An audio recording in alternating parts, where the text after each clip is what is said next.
Calm is power, finding strength in silence, clarity in chaos. Written and published by Echo Elevate. Introduction. What if the strongest person in the room is the calmest? Not the loudest, not the fastest, not the most forceful, but the one who stays steady, the one who doesn't flinch, even when the world does. This book is about that strength, the kind of power that doesn't shout, it doesn't panic, it doesn't break under pressure. It leads, it listens, it waits, it decides. Calm is not weakness. Calm is control. In today's world, everything moves fast. Noise is constant. Opinions are loud. Pressure is everywhere. And in the middle of all that, it's easy to lose yourself. This book is your way back. It's for anyone who feels overwhelmed, but wants to feel grounded. It's for the leader who wants to inspire, not intimidate. It's for the parent, the professional, the dreamer, who knows that real strength doesn't come from chaos. It comes from clarity. Throughout these chapters, you'll learn how to stay calm under pressure, speak with purpose, and act with confidence. You'll discover how calm sharpens your mind, deepens your presence, and earns you trust. You'll also learn small daily habits that bring long-term peace. No fluff, just practical, powerful steps. This is not a book about sitting still and doing nothing. This is a book about knowing when to pause, and how that pause gives you power. It's about breathing through the moment, listening before speaking, leading without fear. You won't just hear theories, you'll hear tools, stories, real strategies you can use. Because calm isn't something you wait for, it's something you build. And once you build it, no one can take it from you. Let's begin. Chapter 1. The noise within. We all hear it. Even in a quiet room, the noise follows us. It's not the sound of traffic, phones, or people talking. It's the noise inside our heads. The constant stream of thoughts. The endless questions. The replaying of conversations. The fear of the future. The regret of the past. This is the noise within. And for many of us, it never stops. The hidden battle. Most people walk through life with an invisible war raging inside them. They look calm on the outside, but inside, their mind is spinning. Spinning with pressure, spinning with comparison, spinning with expectations, doubts, and distractions. It's hard to focus, hard to be present, hard to enjoy anything at all. They smile, but they're exhausted. They work hard, but they feel behind. They have a full calendar, but an empty heart. Why? Because mental noise drains energy faster than any physical task, and yet few people talk about it. We talk about stress, anxiety, and burnout, but we don't always talk about the noise that causes them. A simple story. Let me tell you a short story. A friend of mine, we'll call him David, was a successful business owner. From the outside, he had it all: money, a growing company, a beautiful home. But every time I saw him, he looked tired, not just physically, but mentally worn down. I asked him once, "What's going on in your head right now?" He laughed and said, "I'm thinking about yesterday's meeting, tomorrow's deadline, and whether I'm being a good father, all at the same time." That's the noise, and it was robbing him of peace, even during quiet moments. What helped him finally change wasn't a new time management app. It was learning to deal with the noise inside his own head. Why the noise is so loud? There are several reasons why the internal noise keeps growing. Information overload. We consume more information in a single day than people did in a week just a few decades ago. News, emails, notifications, social media. Our minds are flooded, and with no filter, we absorb it all. Unfinished conversations. Every unresolved argument or misunderstood comment echoes in our minds. We replay moments, imagining different responses, trying to make sense of them. Fear of judgment. Many people live their lives in performance mode. They filter their thoughts, edit their words, not for truth, but for approval. Living in the future or the past. We think about what's next. We stress about what went wrong, but rarely do we sit still in the now. And without presence, noise thrives. The cost of inner noise. This noise comes at a high cost. It affects our sleep. It weakens our decision-making. It strains relationships. It causes us to miss out on life while we're busy thinking about life. And worst of all, it convinces us that chaos is normal. But it's not. You were not meant to live with a mind that never rests. You were not designed to live under constant internal pressure. Calm is your natural state. You've just forgotten how to return to it. The first step to calm, before we can fix the noise, we must recognize it. Start by listening to your own thoughts.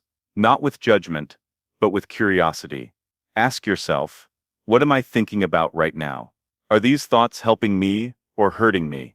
Do I need to carry this, or can I let it go? This small act of awareness can create space. And space is the enemy of noise.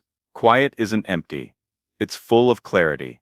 When you begin to quiet the noise, something interesting happens. You hear yourself again. Not the worried, frantic version, but the real you, the one who knows what matters, the one who can sit still and feel peace, the one who doesn't need to prove anything. Calm isn't the absence of thought, it's the presence of clarity. It's choosing to focus on what matters and releasing what doesn't.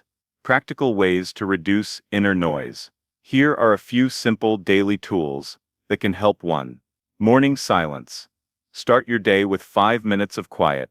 No phone, no plans. Just breathe and listen. 2. Mind dumping. Take a pen and paper. Write down everything on your mind. Don't edit, just empty it out. 3. Digital boundaries. Turn off notifications. Unfollow accounts that stir anxiety. Protect your mental space like your physical space. 4. One task focus. Train your brain to do one thing at a time. Eat without scrolling. Walk without texting. Focus is a muscle. The more you use it, the stronger it gets. 5. Gentle affirmations. Tell yourself something true and calming each day. Like, I am not behind. I am where I need to be. I am safe. I am growing. It may sound simple, but the brain listens, and over time, it believes. Closing reflection.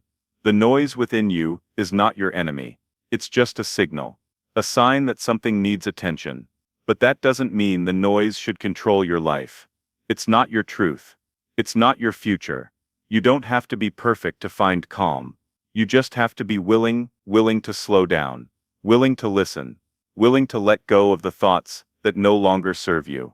Because once you do, you'll discover a kind of strength that's deeper than speed, wiser than worry, and stronger than noise. You'll discover the first key to real power, and that key is calm. Chapter 2. The myth of control. We love control, or at least the feeling of it. We plan our days. We make lists. We organize, schedule, and manage every detail we can, because control feels safe. But here's the truth. No one wants to say out loud. Control is an illusion, the comfort of control. Why do we crave control so badly? Because it gives us a sense of order in a chaotic world. When life feels uncertain, we reach for structure. When outcomes are unclear, we try to predict. When things go wrong, we want someone or something to blame. Control becomes our defense, a way to feel less vulnerable, less exposed, less helpless. But the more we try to grip life tightly, the more it slips through our fingers. The illusion at work. Think about the last time things didn't go as planned. Maybe you lost a job you thought was secure. Maybe a relationship ended unexpectedly. Maybe a sudden illness changed your entire routine. No matter how prepared you were, you couldn't stop it. Life isn't a formula. It's not a perfect equation. It moves with its own timing, its own rules. And the harder we try to control everything, the more anxious we become. Why? Because we're fighting reality. A story of letting go. Let me tell you about Sarah. She was a project manager, organized, efficient, detail-obsessed, at work. She managed teams and timelines with precision.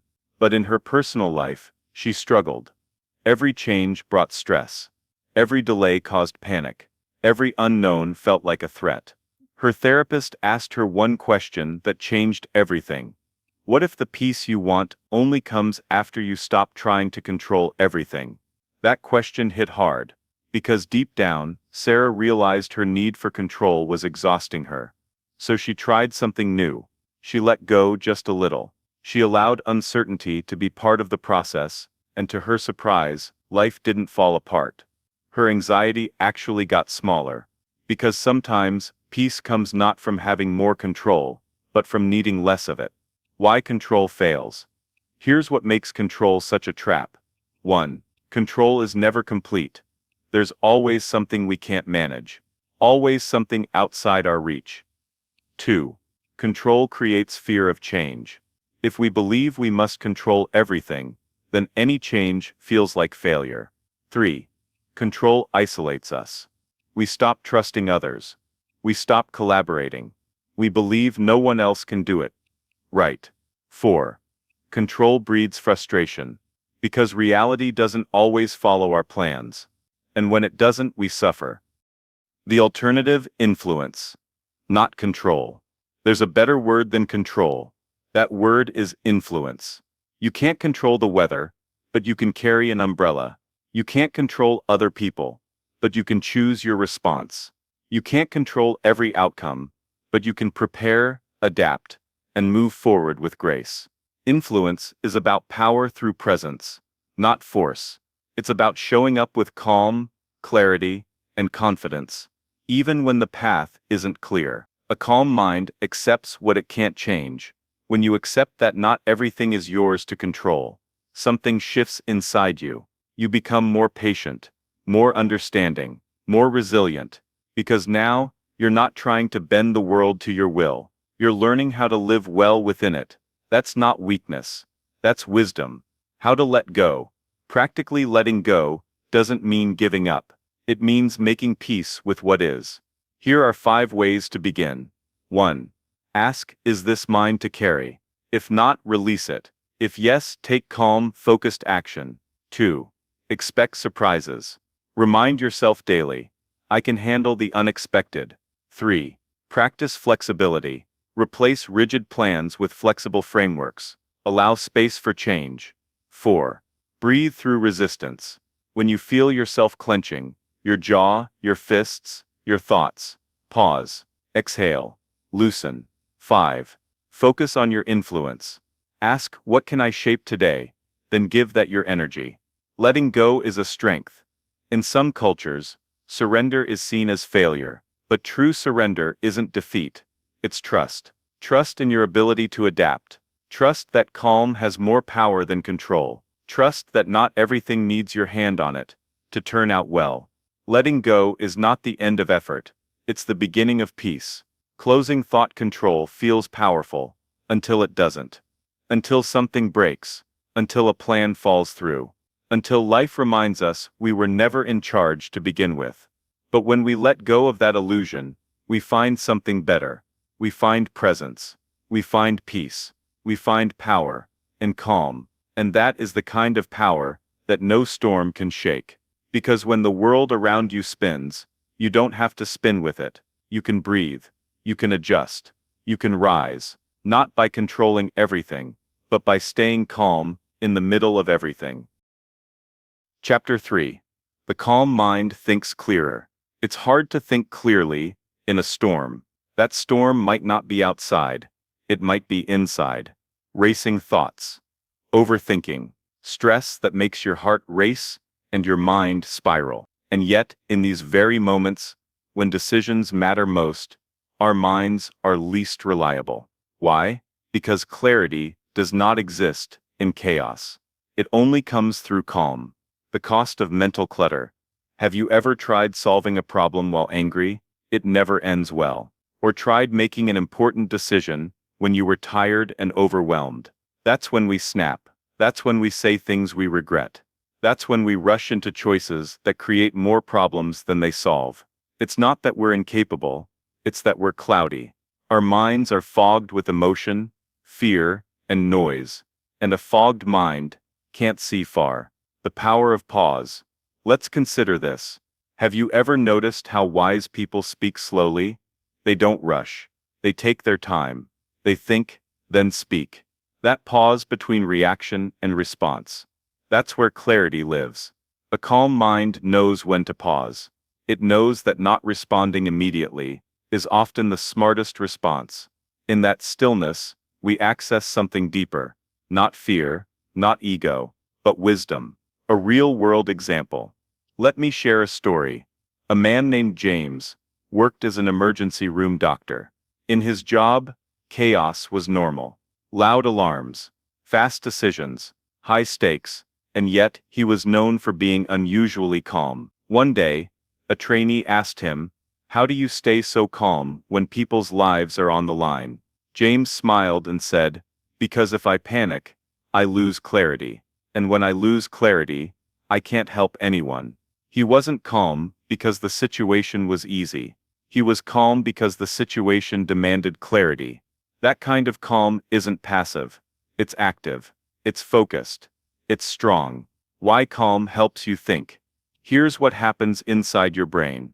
When you're stressed, your body produces cortisol and adrenaline. Your heart rate goes up. Your breathing becomes shallow. Your brain enters survival mode.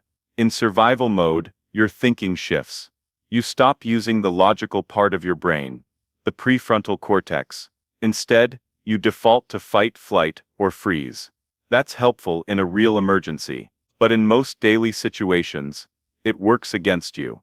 You can't solve a business problem, a relationship issue, or a life decision from a panicked state.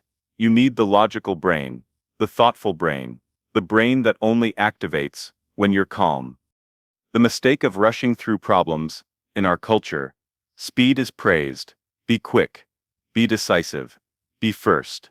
But fast thinking isn't always smart thinking. Sometimes, the smartest move is to step back, to breathe, to say, "Let me think about this." Instead of rushing into action, calm doesn't mean slow, it means measured. It means intentional, and intentional action often saves time in the long run, because you don't have to go back and fix mistakes made in a hurry. Everyday choices, made better clarity, isn't just for big moments, it's for daily life. Do you eat better when you're calm? Do you listen better? Do you communicate more clearly? Do you see other people's emotions more accurately? Most people would say yes. Calm gives you space to observe, not just react, and that space allows you to think beyond emotion. You notice the details. You ask better questions. You make decisions you can stand behind. Practices that build mental clarity. Here are 5 calm building practices. You can try. 1. Breathe before you decide. Just 3 deep breaths. In through the nose. Out through the mouth. It slows your heart and clears your mind. 2. Delay by 5 minutes. When emotions run high, wait 5 minutes before responding. In that space, clarity grows. 3. Ask yourself this. Will this matter tomorrow? Next week? Next year? Most things shrink with time and perspective. 4. Journal the chaos. Write out your racing thoughts. You don't need perfect sentences. Just release the pressure. 5. Say this silently, to yourself. I don't need to control this right now. I just need to see it clearly. That sentence alone can bring your mind back to calm. A clear mind builds confidence. When you start choosing calm, something else happens. You stop second-guessing yourself. Why? Because your decisions are made from peace, not panic. From clarity, not confusion. Even when outcomes aren't perfect, you know your mind was steady when you made the call. That builds confidence. That builds trust in yourself. And trust in yourself is the foundation of peace. Closing reflection. A calm mind doesn't come by accident. It's a habit, a practice, a mindset. And with every choice you make, from how you breathe, to how you respond, to how you speak, you are either feeding chaos or feeding calm. The mind will always be busy, but it doesn't have to be loud. It can be clear. It can be focused. It can be calm. And when your mind is calm, your life starts to change. Not because the world slows down, but because you begin to see it clearly. That's the power of a calm mind, and that power is yours. Chapter 4. The Power of the Pause.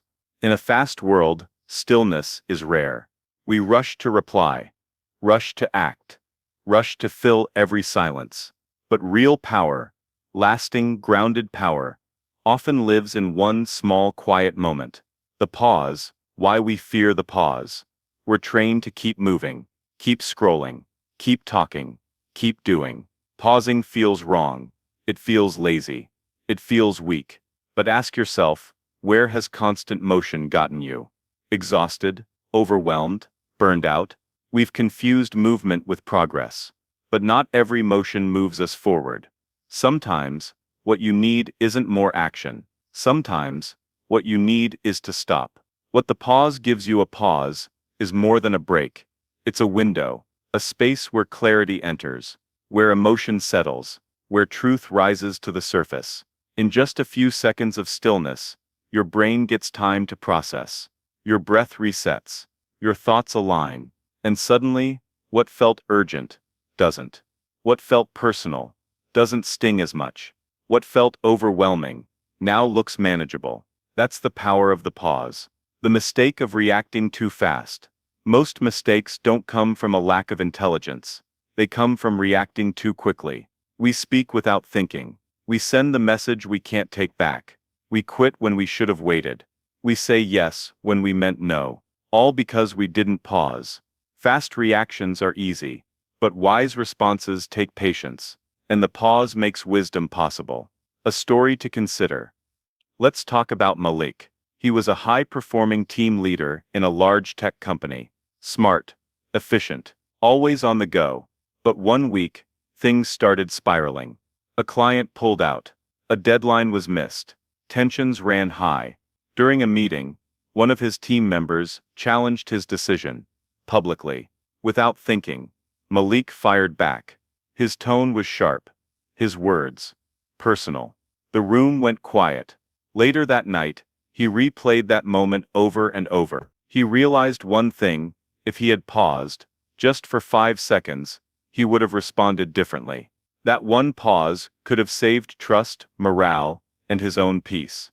He learned that silence isn't weakness. It's control. And control begins with the pause. The pause in everyday life. You don't have to be in crisis to need a pause. It's valuable everywhere.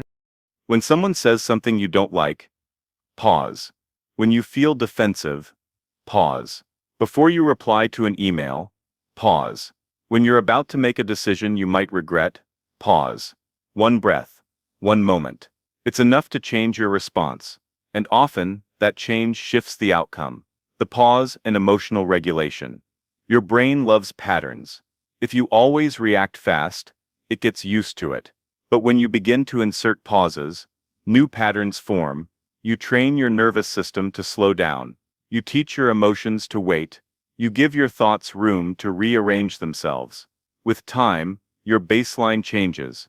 You don't just pause in conflict. You live more calmly, even in high-stress moments. The pause becomes part of who you are. Practical ways to build the pause. If you want to make pausing part of your life, here are 5 ways to begin. 1. Breathe before you speak. Before replying, inhale slowly, exhale fully, then speak. Even 2 seconds makes a difference. 2. Count to 5. This simple tool can prevent regret.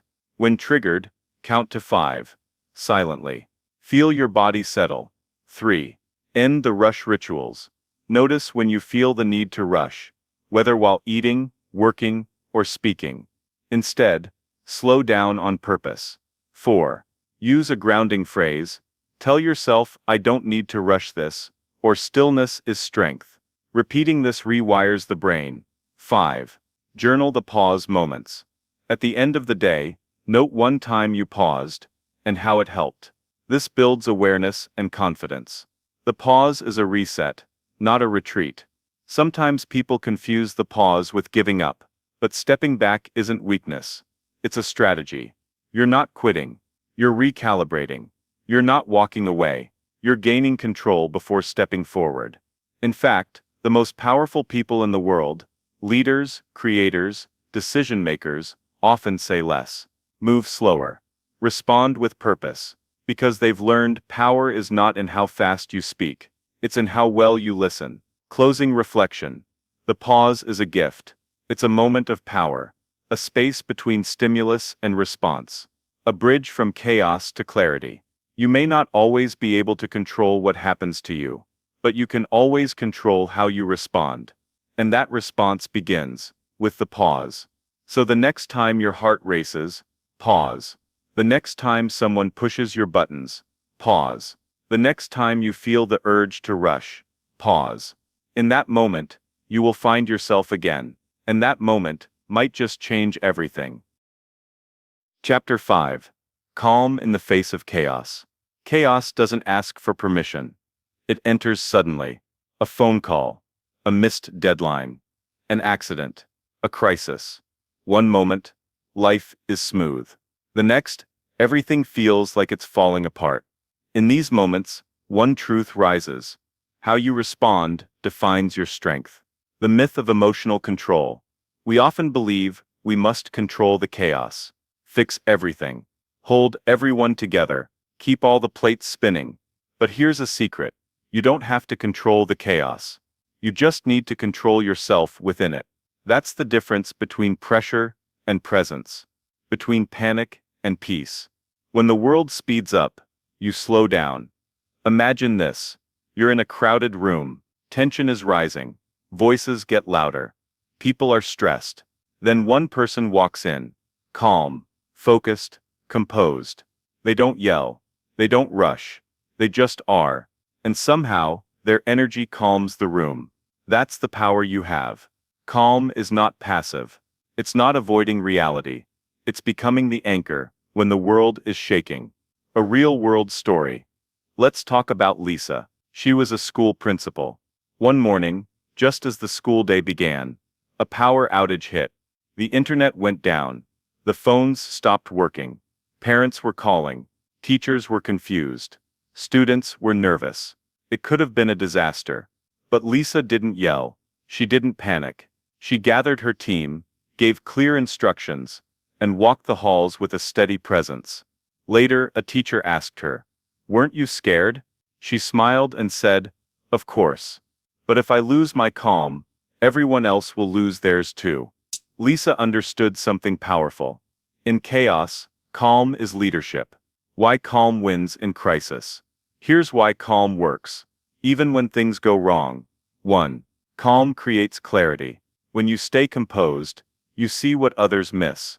2. Calm earns trust.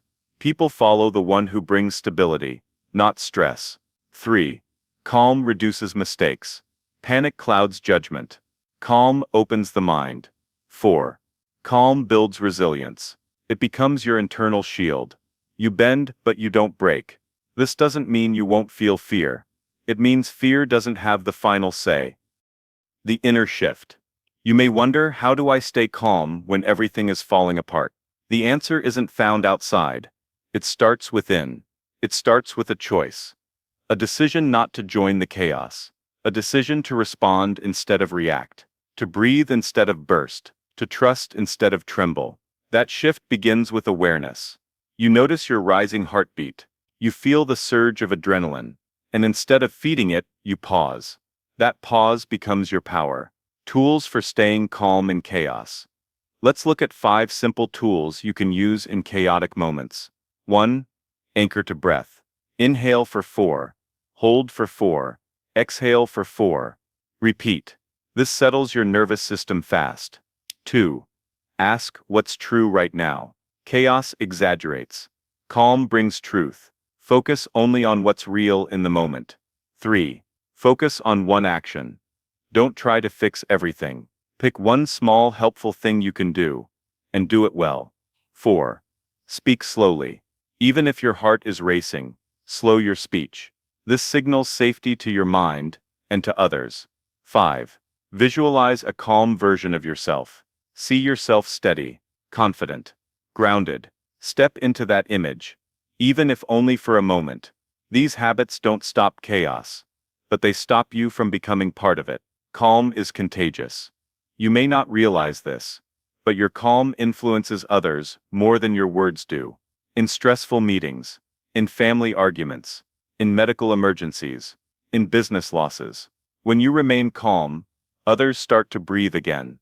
Your presence becomes a permission slip for others to settle, listen, and act wisely. You become the thermostat, not the thermometer.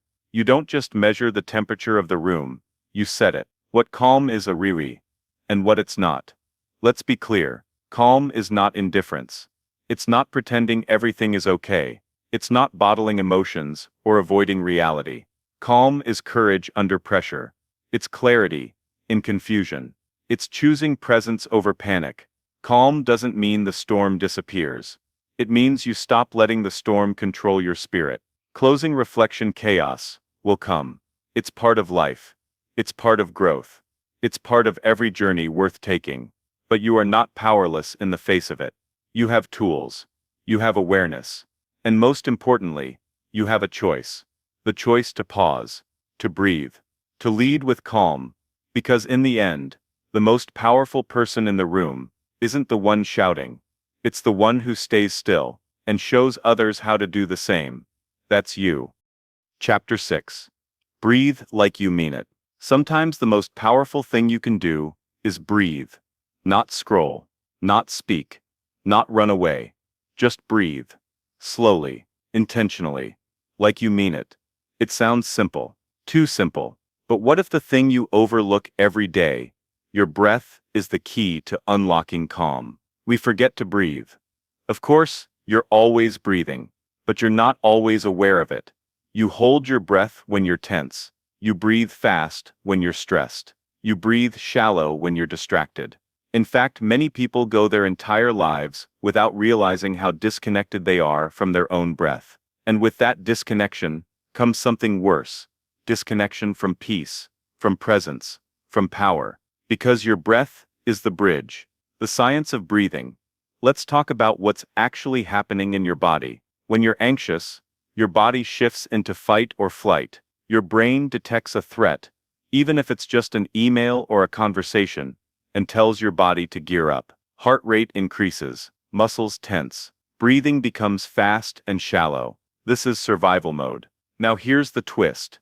Your body listens to your breath. So if you change your breathing, you change the message. Slow, deep breaths tell your nervous system, I'm safe, I'm steady, I'm okay. In other words, you don't wait to feel calm to breathe calmly. You breathe calmly, and calm follows. A story from real life. Let me tell you about Raphael. He was a firefighter, trained to run toward danger. But before every call, before he stepped into smoke and chaos, he followed one ritual: 3 deep breaths. In, hold, out, repeat. He called it his reset. One day, during a massive fire, his team got separated. The radio failed. His pulse raced. Panic started to rise. But he remembered his breath. He stopped, closed his eyes for a second, and breathed in, hold, out.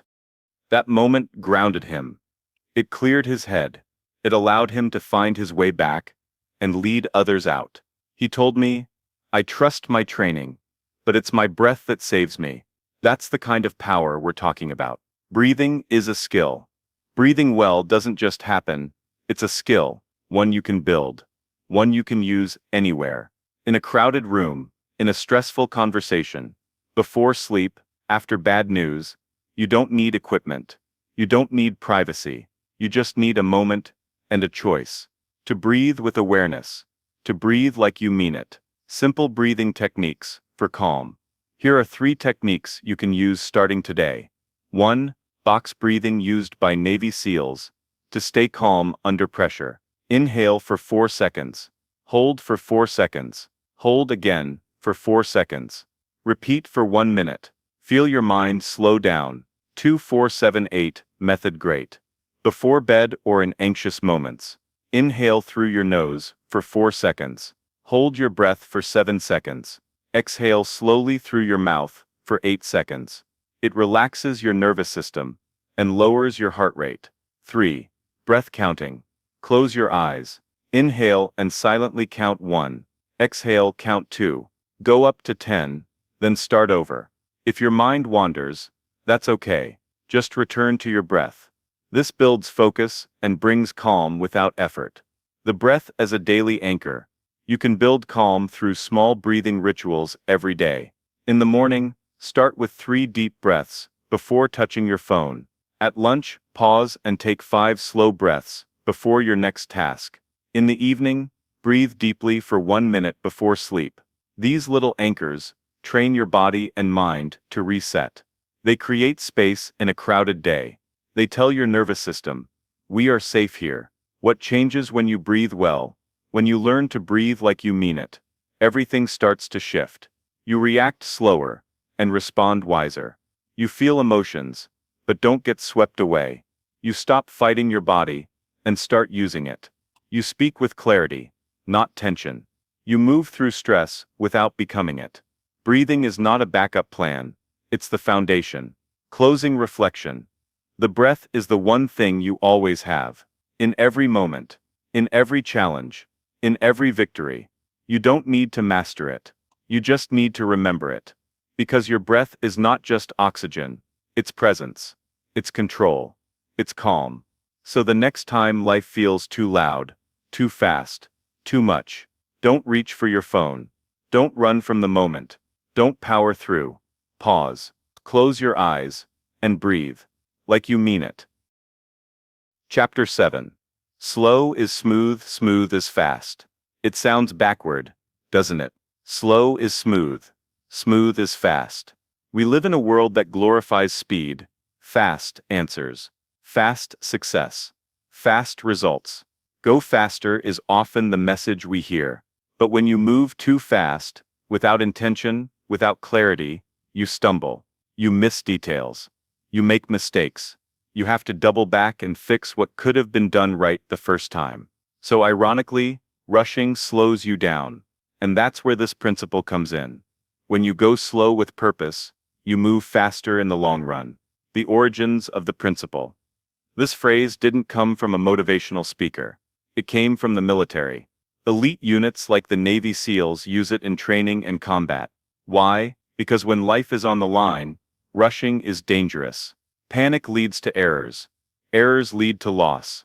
So instead of charging ahead, they move deliberately, one step at a time, every motion intentional, every breath controlled. Slow becomes smooth. Smooth becomes fast. That's precision. That's power. And this applies far beyond the battlefield. The everyday rush trap. Let's bring it closer to home. Ever try to get out the door quickly in the morning? You oversleep.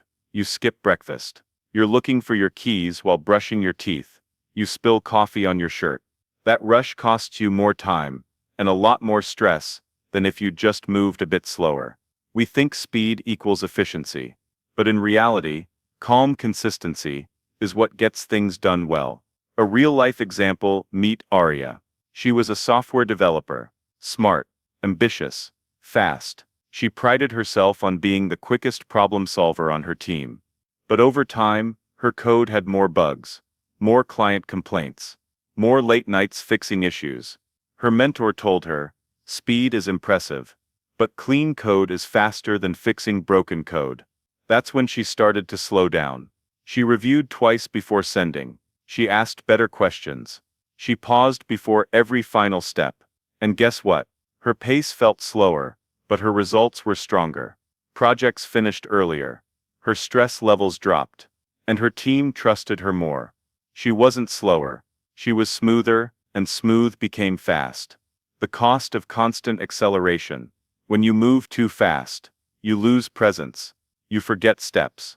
You speak before thinking. You act before understanding. Your life becomes reaction, not creation. And worse, your mind never stops racing. You feel behind, even when you're ahead. You feel rushed, even when there's no deadline. You feel tired, even when you just woke up. That's the emotional tax of moving too fast. What slowing down really means? Let's be clear. Slowing down doesn't mean slacking off. It doesn't mean laziness or lack of ambition. It means choosing focus over frenzy. It means doing it right instead of doing it twice. It means honoring the process, so the product takes care of itself. Slowing down is about mastery, and mastery always looks effortless, because it's rooted in calm repetition, where to apply this principle. Here's where slow is smooth works best. 1. In communication. Before answering quickly, listen fully, pause, then respond. 2. In relationships, don't rush to judge. Slow down and seek to understand. 3. In work, start with clarity. Plan your approach. Don't multitask. Focus deeply. 4. In learning, don't skip basics. Master fundamentals before scaling up. 5. In decision-making, quick decisions can cost time later. Sleep on big choices when possible. The fastest way forward is usually the most thoughtful one. Training yourself to slow down. It takes practice. Here's how to begin. 1. Start your day 5 minutes earlier. Just 5 minutes. Begin with breath, not screens. Set your tone. 2. Create buffer time. Add space between meetings or tasks. Even 5 minutes helps. 3. Speak 10% slower. People will listen more. You'll think more clearly. 4. Use the phrase, "I'll think about it." It buys time. It removes pressure. It shows maturity. 5. Celebrate slow wins. When you do something well by pacing yourself, acknowledge it. Let your mind associate calm with success. Closing reflection. Speed isn't wrong, but speed without direction leads to nowhere. Faster. Life isn't a sprint, and peace isn't found in always being first. When you move with purpose, you move with power. When you act with calm, you act with confidence. When you slow down just enough, you become smoother. And smooth is fast. So remember, the next time you feel pressure to rush, pause, take a breath, take your time, because slow is not your weakness. Slow is your advantage. Chapter 8. The Strength of Gentle Words. Words can break. Words can build. Words can stir chaos or restore calm. And often, it's not the loudest voice that holds the most power. It's the one that speaks with care, with clarity, with calm. Because in a world of shouting, gentle words carry the deepest weight, the tone that changes everything. We tend to think communication is about what we say, but how we say it often matters more. Your tone, your pace, your presence. These are what people remember. You can say the right thing with the wrong energy and still cause harm. You can offer truth, but deliver it like a weapon. Or, you can speak truth like a gift. And that's the strength of gentle words. They correct without crushing. They lead without dominating. They express without exploding. A real-world moment. Let's talk about Amir. He was a department head in a fast-paced company. Smart, strategic, respected. But people didn't approach him easily. He spoke sharply. He was always in a hurry. He didn't mean to be harsh, but that's how it landed. One day, a junior colleague made a mistake. A public one. All eyes were on Amir to respond. He looked at the team member and simply said, "Everyone slips. What matters is how we learn. Let's walk through it together." No anger, no shame, just calm strength. That moment changed the culture in his team. People began to speak up more. They felt safer, more valued. Because of a tone shift. Because gentle doesn't mean soft. It means strong enough not to shout. Why we speak harshly. We often raise our voices when we feel unheard. We speak harshly when we feel powerless. We rush to interrupt, dominate, or defend. Not because we're confident, but because we're anxious. We believe volume wins. We believe emotion proves a point. We believe silence means weakness. But none of that is true. True power doesn't need to raise its voice. It doesn't need to intimidate. It listens. It waits. Then it speaks gently, and with impact. The ripple of a calm voice. Think of someone in your life whose words stayed with you. Maybe a mentor, a parent, a friend. Chances are they didn't yell. They didn't rant. They didn't rush. They spoke with weight, with clarity, with care. And that's what made their words memorable. Gentle words ripple. They echo long after they're spoken.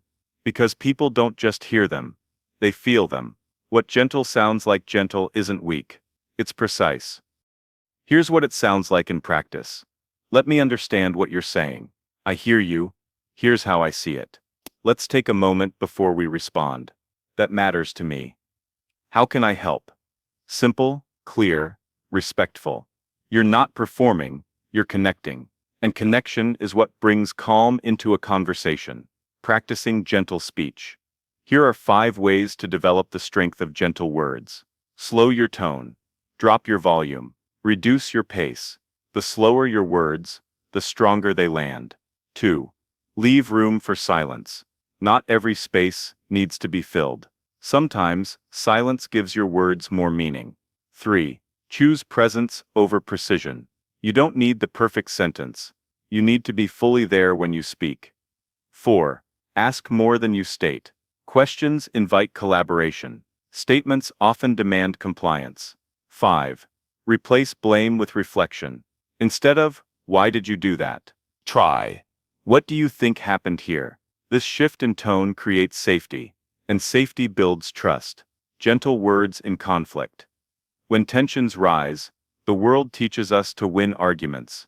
But what if the goal isn't to win? What if it's to understand? A gentle response in conflict can disarm aggression, shift the emotional tone, encourage mutual respect, prevent escalation, lead to long-term resolution. It doesn't mean you avoid the truth. It means you deliver it wisely. Firm, fair, focused. Closing reflection. In a loud world, calm is magnetic, and your words are your energy. You don't need to yell to be heard. You don't need to dominate to lead. You don't need to crush to correct. Gentle doesn't mean quiet. It means deliberate.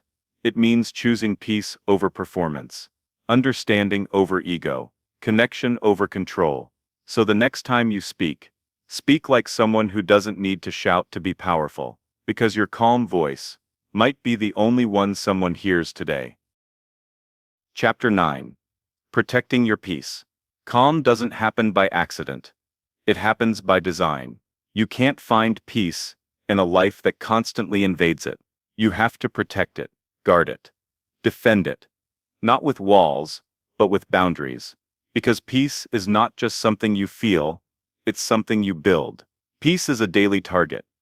We all want peace, but too often, we give it away. We let other people's urgency become our emergency.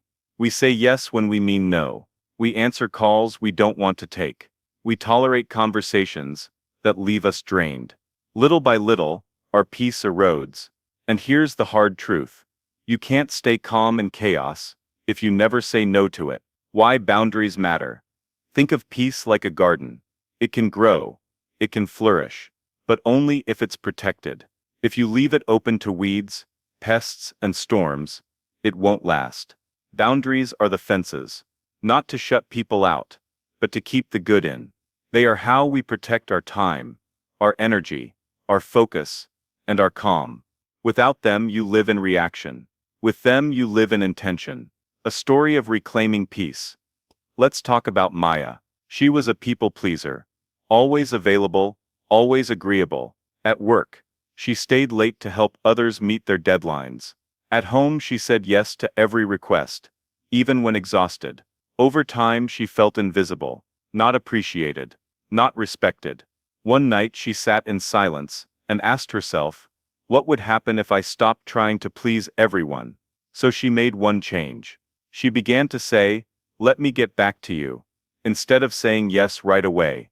That pause gave her power. She started making decisions based on capacity, not guilt. And slowly her peace returned. Not because life got easier, but because she stopped letting people pull her into every storm. What steals your peace? Let's name some peace thieves. Constant availability, guilt-driven obligations, endless social media, scrolling comparing your life to others, toxic conversations, overcommitting saying yes, out of fear of disappointing. Each of these creates invisible tension, and over time they add up. You don't need a major crisis to lose peace. You just need enough small leaks, and eventually you sink. Protecting your peace is not selfish. Let's clear something up.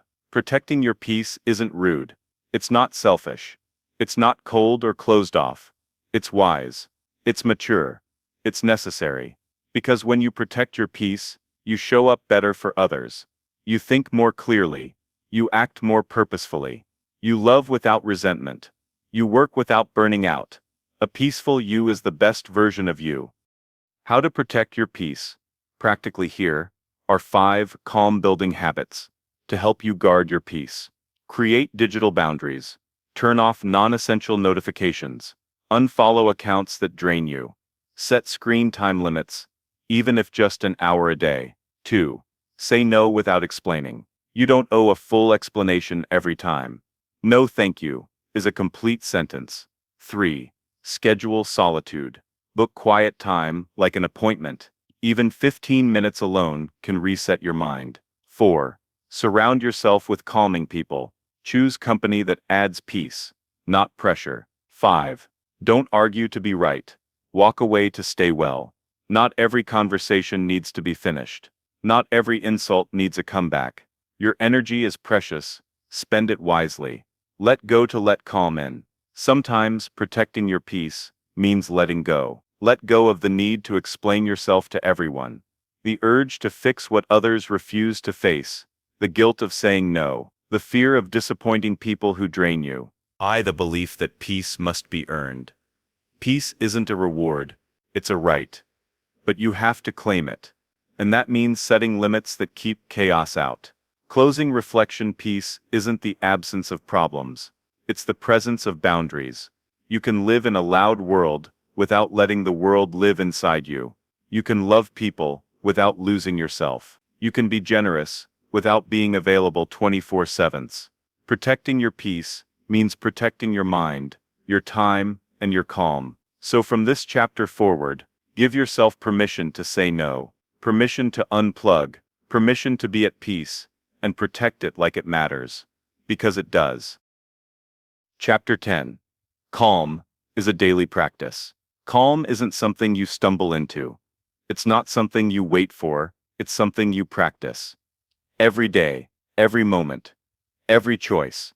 Calm doesn't just show up, you have to invite it in, and when you do that often enough, it stays. Calm is a skill, not a trait. Some people think calm is a personality trait. She's just a calm person. He's always so relaxed. But that's not entirely true. Calm isn't who you are. Calm is what you train. It's a mental muscle. The more you use it, the stronger it becomes. The less you use it, the weaker it gets. And the truth is, you don't wake up calm. You build calm, intentionally, through your habits, your routines, your mindset. Why daily practice matters. You can't expect to be calm in crisis if you never practice it in peace. Just like athletes train before the big game, you train your calm before the chaos comes. You breathe before the stress hits. You slow down before life speeds up. You prepare your mind before you need it most. Because calm isn't a switch you flip. It's a path you walk. A story of transformation. Let me tell you about Jonah. He worked in finance. Long hours. High pressure. Constant deadlines. He used to start his mornings in a panic. No breakfast. No pause. Just emails, calls, caffeine, and stress. One day, after missing an important meeting because of a panic attack, he decided to change one thing. His morning, instead of grabbing his phone, he sat in silence for 5 minutes. At first it felt pointless, but after a week, he noticed something. His reactions slowed, his energy stabilized, his thinking sharpened. That 5-minute ritual became the anchor for his entire day. It wasn't the amount of time, it was the intention. Jonah didn't find calm, he practiced it. And it changed his life. The myth of not enough time. One of the biggest lies we tell ourselves is, I don't have time for calm. But calm doesn't require an hour of meditation or a silent retreat. It requires presence. And presence can happen in small pockets of time. 1 minute of deep breathing. A quiet walk without your phone. A moment of silence before speaking. 3 lines of gratitude in a journal. You don't need more time. You just need to use time differently. Habits that build daily calm. Here are 7 simple practices you can use to invite calm into your daily routine. 1. The first 5 minutes, start your day with stillness.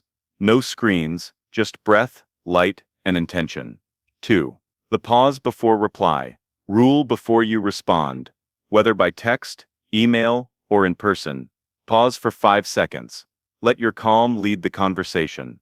3. One screen-free hour. Pick 1 hour a day to disconnect. No notifications. No noise. Just be. 4. Daily movement. Calm lives in the body, not just the mind. Stretch. Walk. Breathe deeply while you move. 5. Gratitude at night. Write down 3 things you're thankful for. It rewires your brain for peace instead of pressure. 6. Name what you feel during the day. Pause and ask, what am I feeling right now? Naming your emotion helps you own it, instead of letting it own you. 7. Speak slower than you think. This naturally lowers your energy output and raises your clarity and presence. Turning practice into a lifestyle. When calm becomes your daily habit, something shifts. You stop reacting so quickly. You stop rushing so often. You stop feeling the need to control everything. Instead, you begin responding with awareness. You begin moving with intention. You begin living in alignment. That's not a one-time breakthrough. That's a daily choice. And over time, that choice becomes who you are. You don't need to be perfect. Let's be honest. Some days will be messy. You'll forget to pause. You'll snap at someone. You'll fall back into old patterns. That's okay. Calm is not about perfection. It's about returning. Returning to the breath. Returning to presence. Returning to the habits that center you. Every time you return, you build strength. And that's what matters. Closing reflection. Calm isn't out there, waiting to be found. It's right here, in your breath, in your schedule, in your small, steady choices. Every day you're either feeding chaos or feeding calm. So choose calm. Build calm. Practice calm. Because the more you do, the more it becomes you. Chapter 11. The Calm Leader. The strongest leaders aren't the loudest in the room. They're the calmest. They don't lead with noise. They lead with presence. Because in moments of uncertainty, people don't follow intensity. They follow stability. They follow the one who stays steady when things go sideways. That's the calm leader. Leadership isn't a title. It's a temperature. You don't have to be a CEO to be a leader. You don't need a nameplate, a team, or a corner office. You lead every time you influence the mood in the room. You lead every time someone looks to you in a moment of stress. Leadership is less about position and more about energy. Your energy sets the tone. Calm energy creates trust. It gives others permission to slow down, to focus, to think, to breathe. That's not weakness. That's powerful leadership. A story of real leadership. Let's talk about Denise. She wasn't a manager. She wasn't on the executive team. She worked reception at a busy clinic. But everyone felt her presence. When patients were angry, she remained kind. When coworkers were overwhelmed, she stayed clear-headed. When schedules shifted, she adapted without drama. One day, during a system crash, it was Denise, not the team lead, who stepped forward. She organized check-ins, calmed the waiting room, offered help where needed. Afterward, someone said, "She's not in charge, but she leads like she is." Why? Because calm communicates confidence, and confidence draws people in. Denise didn't need a title to be a leader. She just needed her calm. Why calm inspires trust. People don't trust leaders who panic. They trust leaders who pause, who reflect, who respond instead of react. Calm leaders do 5 things differently.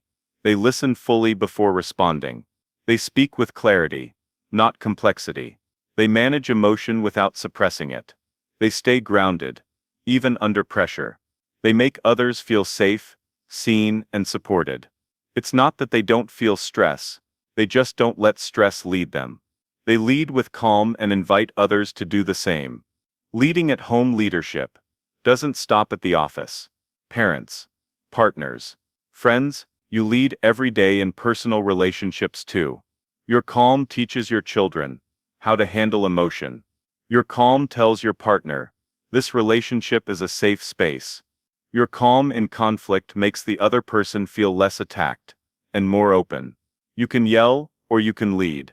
You can react, or you can guide. Calm creates connection, and connection builds trust. Calm doesn't mean passive. Let's be clear. Calm doesn't mean silent. It doesn't mean stepping back or staying small. It doesn't mean avoiding hard decisions.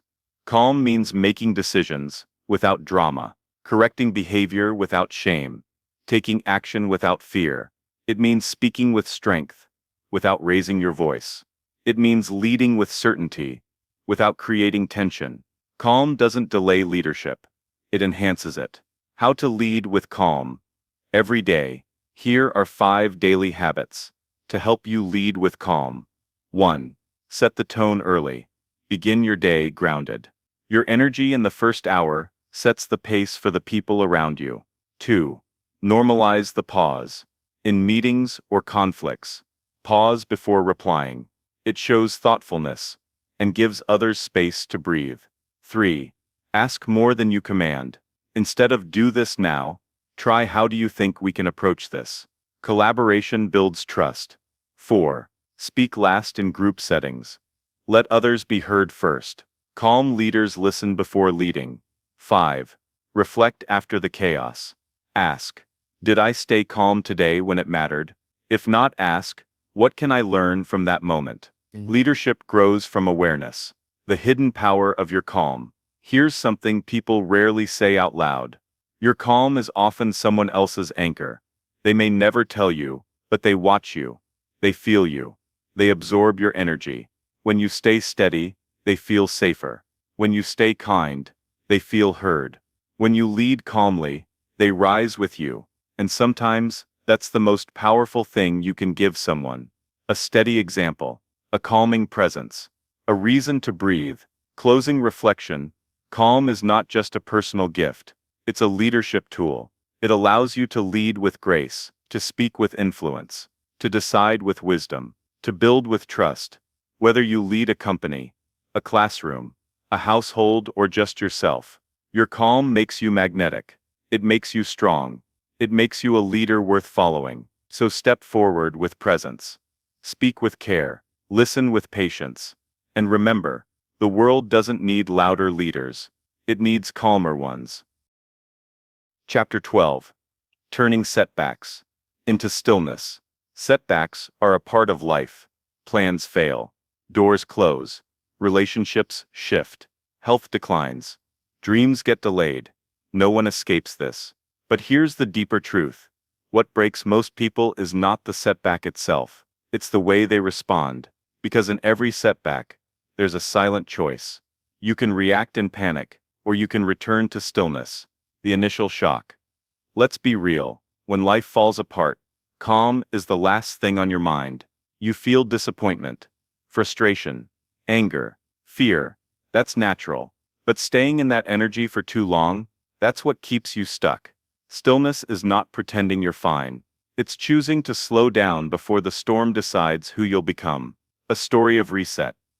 Let me introduce you to Theo. He built a small design business from scratch. After years of growth, he finally landed a big client. It was supposed to be a turning point. But just weeks before the launch, the deal fell through. No warning, no reason, no plan B. Theo spiraled. He questioned his ability. He blamed himself. He almost gave up. But one morning, sitting alone in his studio, he did something different. He didn't rush into the next pitch. He didn't complain on social media. He didn't drown himself in busy work. He sat, he breathed, he listened. And in that stillness, new ideas came. Clarity returned. Perspective shifted. A few months later, he landed a better client. One that aligned more with his values. And he often says, that moment didn't break me. It built me, because I gave it space to teach me. That's what stillness does. Why we resist. Stillness feels uncomfortable, especially after failure. We think we should act, fix it, prove something, move on quickly. But speed doesn't heal, noise doesn't guide, and pressure doesn't lead to peace. Stillness is where your wisdom lives. It's where your next right step is found. But you have to stop chasing long enough to hear it. The power of reflective calm. In a setback, the most powerful move isn't to react, it's to reflect. Ask, what is this really teaching me? What am I afraid to feel? What part of me needs healing, not fixing? What future do I want to walk toward now? These are not questions you rush. These are questions you sit with. Stillness gives space for answers to rise naturally. And when they do, they come with clarity, not confusion. Reframing the setback. Here's a reframe that changes everything. This didn't happen to break you. It happened to wake you. Not every closed door is a punishment. Sometimes it's protection. Sometimes it's redirection. Sometimes it's the pause you didn't give yourself. So life gave it to you. Setbacks can make you bitter, or they can make you still enough to see a better path. The choice is yours. How to create stillness. After a setback, here are 5 gentle steps to help you ground yourself after life throws a curveball. Remove the noise. Turn off your phone. Step away from advice. Unplug. Even briefly. Clarity doesn't compete with chaos. 2. Name your emotions. Say them out loud or write them down. I feel disappointed. I feel scared. I feel stuck. Naming is the beginning of healing. 3. Focus on breath, not solutions. Calm the body first. The brain can't think clearly in survival mode. Let breath lead the way. 4. Give it time, but not avoidance. Stillness doesn't mean ignoring. It means processing on purpose, and with kindness. 5. Ask one empowering question. What now? Not why me. Not what if. Just what's my next small step? From a place of calm. Stillness builds strength.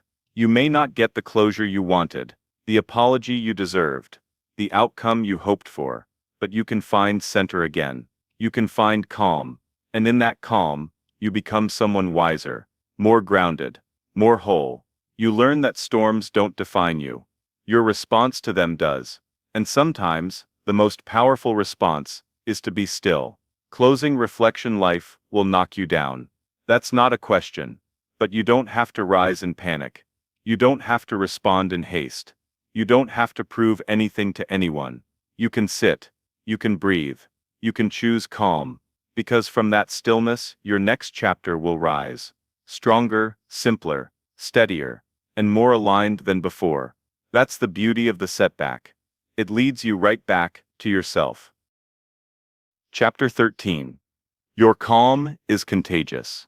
Calm isn't just personal. It's relational. The energy you carry, how you breathe, speak, and respond. It travels, it spreads, it influences, and in a world full of reactivity, your calm becomes a quiet revolution. Energy is transferable. You've felt this before. You walk into a room. No one says a word, but you feel it. Tension, restlessness, anxiety. Now picture the opposite. You enter a space where someone is grounded, present, still. You breathe easier. You feel safer.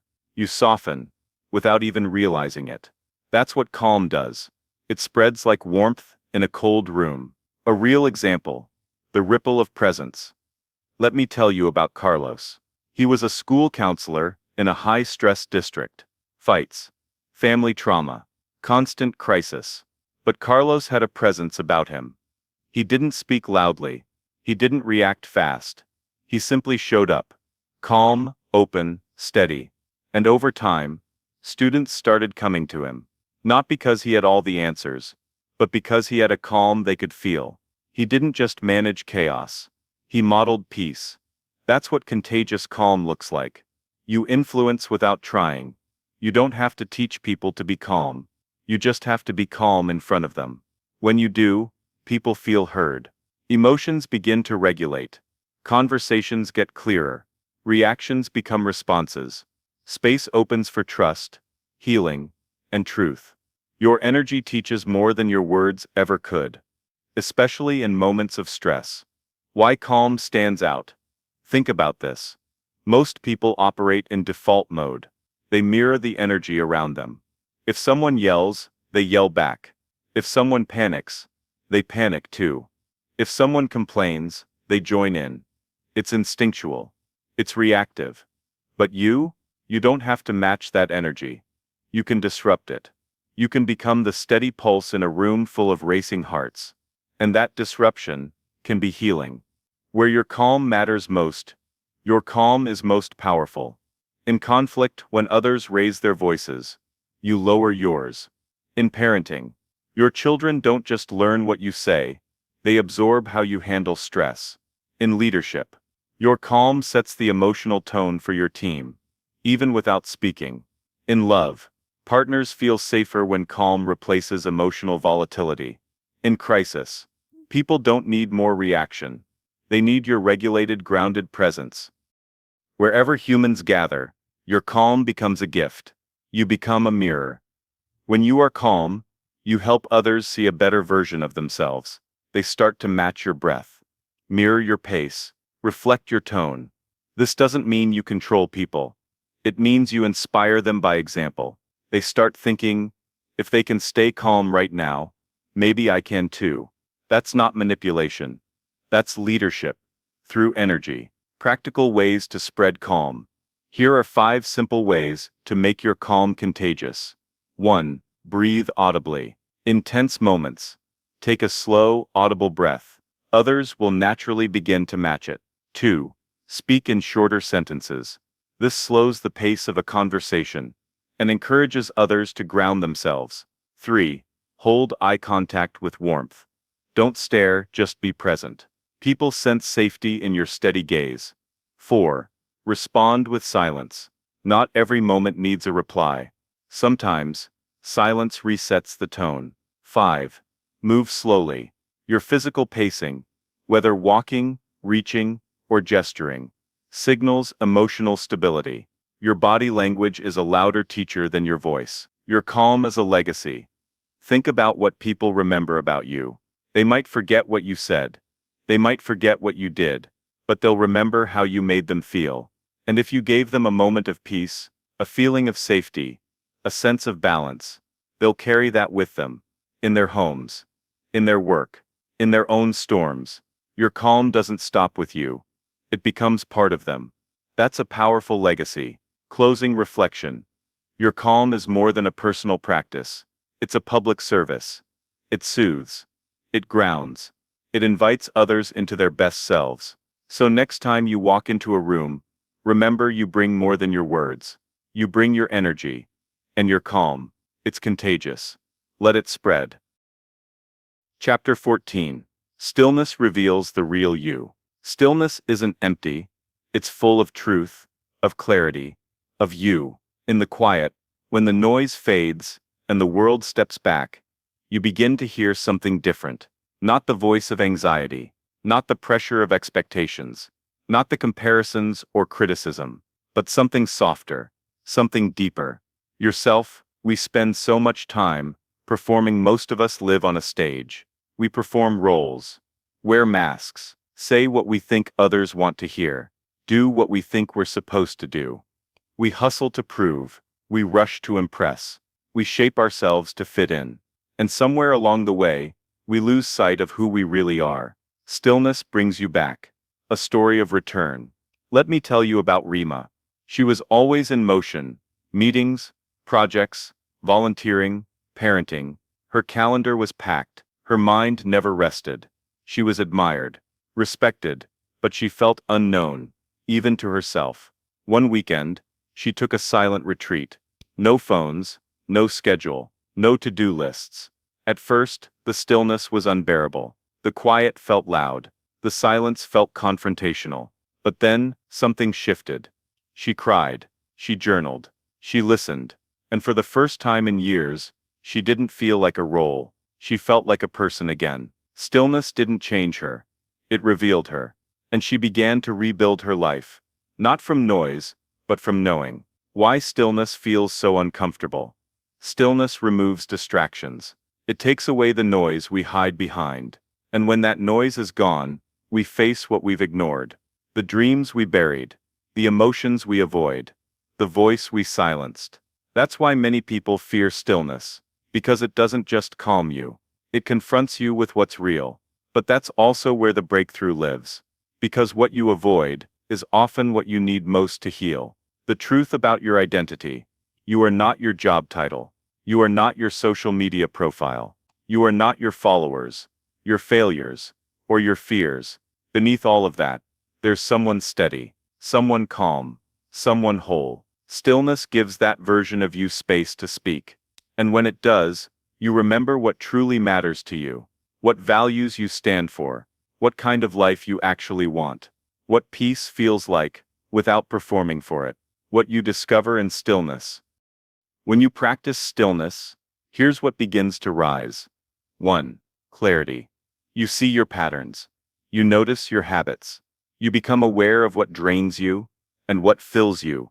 2. Courage. Stillness doesn't take fear away. It shows you where fear lives and how to move through it. 3. Conviction.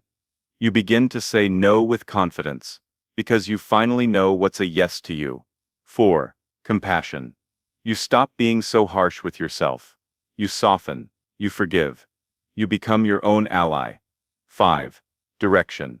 The fog clears. You see next steps, not all at once, but clearly enough to move forward. That's what happens when you stop running and start listening. How to practice stillness without pressure. Stillness doesn't mean you have to meditate on a mountain. It means you create small moments of presence. Here's how. 1. Sit quietly for 5 minutes a day.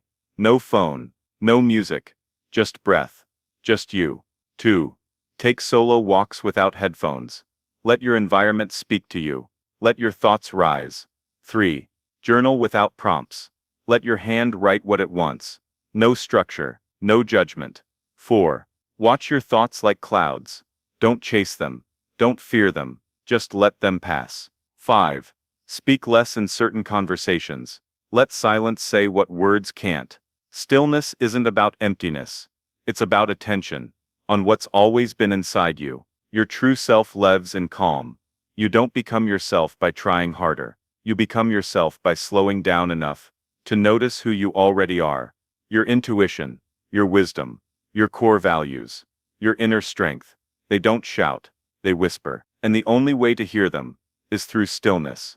That's why calm isn't a luxury. It's a doorway to the most important discovery you'll ever make. Who you really are, beneath all the noise. Closing reflection. The world will always ask you to be more, do more, achieve more, prove more. But stillness asks you to simply be, to sit, to breathe, to remember. You are not the noise around you. You are not the speed of your schedule. You are not the expectations placed upon you. You are steady. You are clear. You are already enough. And in stillness, you finally see it. Conclusion: choose calm, choose power. You've made it here, through the noise, through the chaos, through the many voices that say, go faster, do more, be louder, and what you found is simple but powerful. Calm was never the absence of action. It was the presence of control, and the source of your truest strength. Calm is always an option. Life won't stop throwing curveballs. You will still face deadlines, disagreements, and disappointments. But now you know something different. You know that calm is not something you wait for. It's something you choose. Not once, but again and again. In the middle of conflict, in the center of stress, in the silence of your own thoughts, you choose it with your breath, with your posture, with your words. You've built a toolkit. Let's not forget how far you've come. You've learned how to quiet the noise within. Why control is an illusion. How a calm mind makes clearer decisions. The strength in pausing. How to stay grounded in chaos. How to breathe like you mean it. The wisdom in moving slow. The power of speaking gently. How to protect your peace. Why calm is a daily practice. What it means to lead with steadiness. How to turn setbacks into stillness. And how your calm touches others. Finally, how stillness brings you home to your real self. This isn't theory. It's a blueprint. For a calmer mind, a calmer heart, a calmer life. The world will keep spinning. But now you don't have to spin with it. You can step back. You can slow down. You can breathe. You don't need to dominate, to lead. You don't need to race to succeed. You don't need to raise your voice to be heard. Your power doesn't live in panic. It lives in presence. One final truth: calm is not a personality.